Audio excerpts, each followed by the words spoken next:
Marahay naga, kamusta mga kaibigan, mga lods? Andito ako ngayon sa Barangay Baybay, Malinaw, Albay. Eto mga lods, mga kaibigan, libreng paliguan. Wala po kayong babayaran dito, kaya lang wala pong cottage. Yan po yung paligid ng beach. Kasi ito po yung buhangin, napakapino. Kaya tinawag pong Baybay kasi pino po yung buhangin, maraming buhangin. Pero eto mga lods, yung dagat. Sa ngayon kasi medyo masama yung panahon, kaya medyo malakas po yung alon. Pero kung naghahanap po kayo ng libre tapos magandang beach, maganda po yung buhangin, dito po kayo sa Barangay Baybay, Malinaw, Albay. Napakaganda po rito mga lods.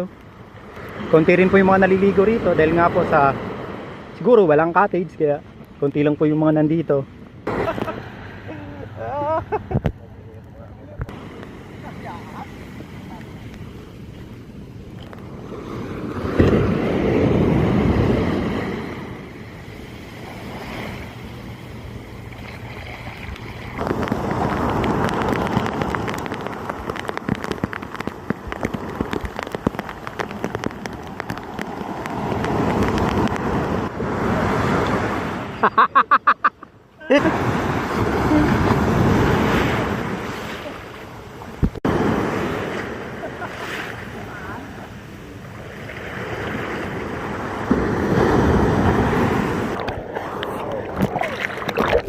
The best Bicol!